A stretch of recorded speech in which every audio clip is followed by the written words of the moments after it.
आपके पास। और इस बीच एक बड़ी खबर सामने आ रही है, उसका रुख कर लेते हैं। रीट मामले में फैसला रखा है सुरक्षित। हाईकोर्ट ने यह फैसला सुरक्षित रख लिया है।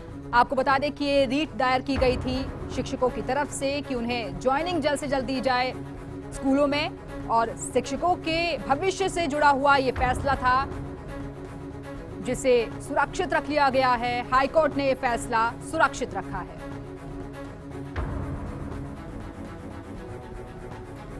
तो इस मामले पर दोनों पक्षों की तरफ से बहस पहले ही पूरी हो गई थी। आज उम्मीदें थी कि फैसला आ जाएगा, लेकिन अपडेट इस वक्त ये सामने आ रहा है कि कोर्ट ने फिलहाल ये फैसला सुरक्षित रख लिया है।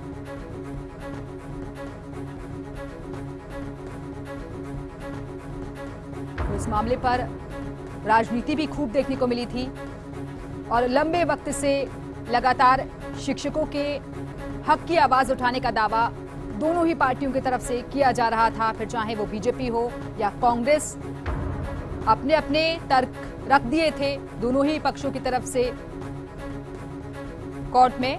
लेकिन आज जब ये हियरिंग शुरू हुई तो उसके बाद हाई कोर्ट ने ये फैसला सुरक्षित रख लिया है।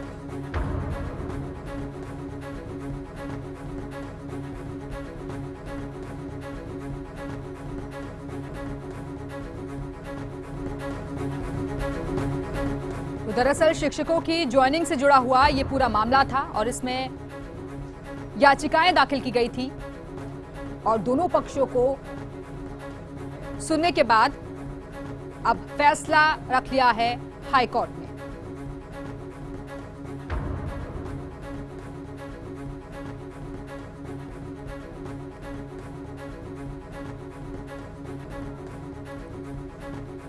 और इसी खबर पर और ज्यादा बातचीत के लिए इस वक्त हमारे सहयोगी निजाम कंटालिया हमारे साथ जुड़े हुए हैं। निजाम, क्या कुछ कहा है हाईकोर्ट ने?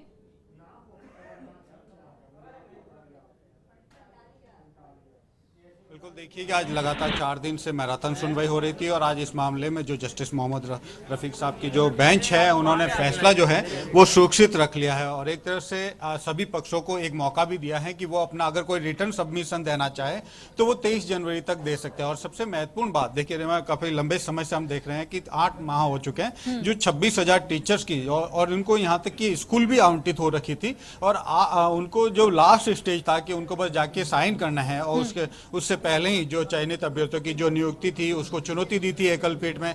एकल पीठ के बाद ये मामला अब हाईकोर्ट की खंडपीठ में आ गया था और खंडपीठ ने भी लगातार देखिए 4 दिन में सुनवाई हुई। जो नॉर्मलाइजेशन और बोनस की मांग है, जो जिनका चयन नहीं हुआ वो पिटिशनर यहाँ आए थे और उन्होंने अपील करते हुए ये चुनौती दी थी। उनका यही कहना है कि इसको नॉर्मलाइजेशन नहीं किया जाए और बोनस अंक दिया जाए, तो उसके खिलाफ सरकार ने क्लियर कह दिया है कि वो नॉर्मलाइजेशन नहीं करना चाहती और नहीं बोनस देना चाहती है।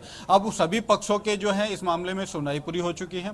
जो याचिकाकर्ता है उनकी लगातार यही मांग होती रही है कि वो उनको नियुक्ति दी जाए क्योंकि ये मामला लंबा हो रखा है। आज की जो बहस हुई उसमें भी अगर बात देखी जाए तो हाईकोर्ट ने कल ही कह दिया था कि ये मामला अब लंबा खींचने की जरूरत नहीं है और इसमें जो भी अपनी बहस है वो कल तक फाइनल करे। और आज जो है अभी जैसे दोपहर का जो भोजनावकाश होता है 1 बजे, उससे 5 मिनट पहले ही इन्होंने ये 10 मिनट पूर्व ही इन्होंने अपनी बेंच में साफ कह दिया कि ये फैसला रिजर्व है और जिसको भी अभी कोई अपनी बात रखनी है तो उनको एक और मौका दिया है कि वो 23 जनवरी तक अपना रिटर्न सबमिशन दे सके।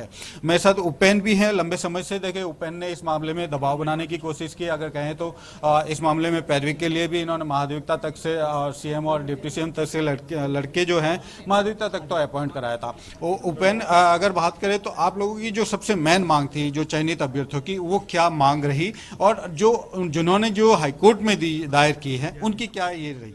देखो, अधिकतर पिटिशनर सारे लोग फेल हैं। फेल होने के बाद उन्होंने भर्ती को अटकाने का काम किया। 26,000 चयनित बेरोजगारों को स्कूल तक मिल चुकी है। मैं धन्यवाद देना चाहूंगा जस्टिस साहब को जिन्होंने लगातार 4 दिन तक सुनवाई करके 26,000 लोगों को भविष्य को देखते हुए लगातार सुनवाई की है। आज फैसला सुरक्षित किया और धन्यवाद देना चाहूंगा मुख्यमंत्री को।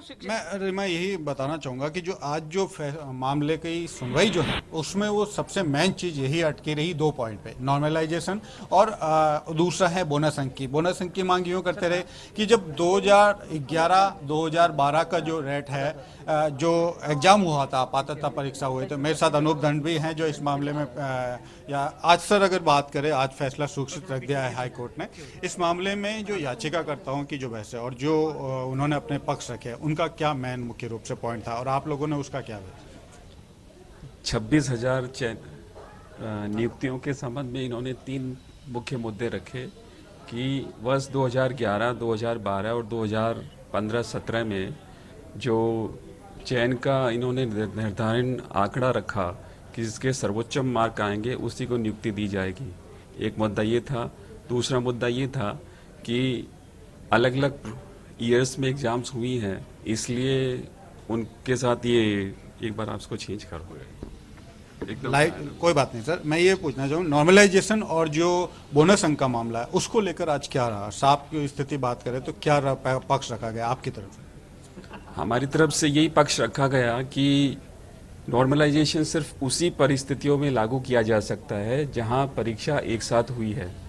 इस मामले में वर्ष 2011, 2012, 15 और 17 में अलग अलग परीक्षाएं आयोजित की गई थी, इसलिए नॉर्मलाइजेशन का कोई सवाल ही पैदा नहीं होता है। जी बिल्कुल। तो आज अगर इस मामले में कहें तो फैसला फिलहाल हाईकोर्ट ने सुरक्षित रख दिया है। जो मुख्य जो 2 मांगे हैं, क्या हाईकोर्ट उन पे क्या डिसीजन लेता है नॉर्मलाइजेशन और बोनस की मांग को? क्योंकि जो अलग अलग एग्जाम हुए थे उसमें सबसे महत्वपूर्ण जो एग्जाम माना जाता है कि 2015 का एक टफ एग्जाम रहा था, जिसकी वजह से बोनस अंक देने की मांग रही थी और उनको अंक दिए जाने की वजह से वो एक जो संख्या होती है वो ज़्यादा हो गई। और कुछ जो आप इस तरीके से हम नॉर्मल रूप से समझ सकते हैं कि 4 टेस्ट हो चुके हैं 2011, 12 और 15 और 17 का। तो उसमें सबसे कम जो अभ्यर्थी चुने गए वो 2015 की जो पात्रता परीक्षा हुई उससे, और उन अभ्यर्थियों का मानना था कि अगर वो उनका पेपर सामान्य होता या सरल होता तो उनका भी सिलेक्शन उसमें ज़्यादा होता। तो इस तरीके से 2 अलग अलग मुख्य रूप से जो मांग रही नॉर्मलाइजेशन और जो बोनस अंकों की, उसको लेकर निजाम, इस मामले पर अगली सुनवाई कब होगी?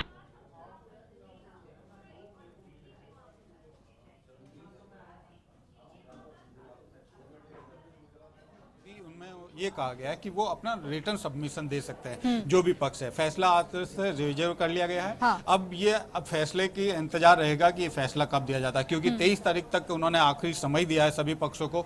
जो भी अपनी बहस में कोई कमी रह गई है, मान लीजिए उनसे जो वक्त दिया है हाईकोर्ट ने, चूंकि लगातार 4 दिन से मैराथन सुनवाई हो रही है, ऐसे में ज्यादा वक्त और देना मुनासिब नहीं है। तो हाईकोर्ट ने यही कहा कि अगर आप किसी को अपना पॉइंट रखना शेष रह गया, कोई बाकी रह गया, अगर उनको लगता है कि कोई बात, तो वो अपना रिटर्न सबमिशन 23 तक दे सकते हैं। जब रिटर्न सबमिशन दे दिया जाएगा उसके बाद हाईकोर्ट है कभी भी इस पर ऐसा मान सकते हैं कि आने वाले कुछ दिनों में जो इस पर फैसला सामने आ सकता है। जी बिल्कुल तो निजाम, एक बड़ी कवायद के बिल्कुल इस मामले पर हमने पिछले दिनों राजनीति भी काफी देखी थी, फिर चाहे वो कांग्रेस हो या बीजेपी, दोनों ने ही खुद को शिक्षकों का हिमायती बनाने की कोशिश की थी।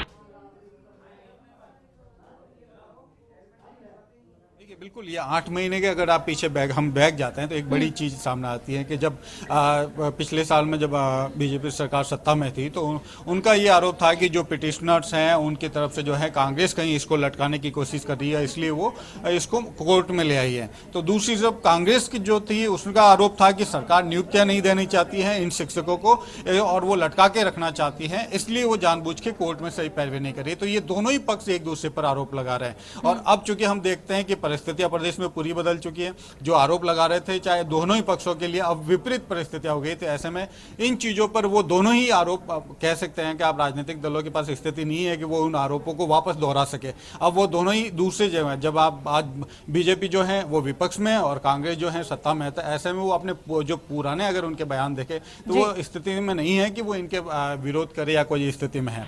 लेकिन अब देखना यह है कि जिस तरीके से 4 दिन की बहस हुई और जो बेरोजगार संघर्ष मैंने अभी जैसे बात कराई थी, उपेंद्र यादव ने जिस तरीके से माहौल को, अगर एक राजनीति के अंदर भी राजनीति जो कहते हैं कि पहली बार बेरोजगारों की एक रोज आपने देखी होगी कि उन्होंने राजनीतिक रूप से ही जवाब दिया जब दोनों टाइम में उन्होंने विरोध प्रदर्शन किया। और देखिए जब बीजेपी के शासन था तो करीब 5 से 6 हजार लोग यहाँ जयपुर में इकट्ठे और दबाव बनाया कि इस मामले में सुनवाई रखी जाए। और अभी जब इस मामला वापस हाईकोर्ट में सुनवाई के लिए नियत हुआ तो फिर से ये लोग वापस सीएम हाउस से लेकर डिप्टी सीएम हाउस के घर के बाहर गए और उनकी मांग यही थी कि महाधिवक्ता को इसमें नियुक्त किया जाए। और इसमें दोनों में ये कामयाब भी हुए और अब महाधिवक्ता लगातार इसमें उन्होंने अपना पक्ष भी रखा। तो इस और अब देखिए इस मामले में कि जिस तरीके से जो उन लोगों की बयानबाजी है, अगर बेरोजगारी की बयानबाजी है तो उन्होंने चुनाव में भी आप देखें तो चुनाव में भी इसका असर नजर आया था। निजाम, तो क्योंकि आपके साथ बहुत सारे लोग भी मौजूद हैं पीछे, जरा उनसे बातचीत करिए कि सरकार बदलने के बाद क्या नई सरकार से अब उम्मीदें बढ़ जाती हैं कि अब जो फैसला आएगा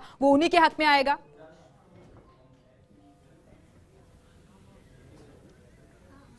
देखिए बिल्कुल, अभी जो कुछ दिनों पूर्व जो 7,000 नियुक्तियां हुई थी, 7,000 को तुरंत एक ही दिन में उनको नियुक्ति दी गई है। तो अब आपको क्या लगता है कि जिस तरीके से ये नियुक्तियां 8 महीने से पेंडिंग थी, आप लोगों को सिर्फ साइन करने के लिए, ज्वाइन करने के लिए जाना था, ऐसे में कोर्ट में मामला चल रहा है।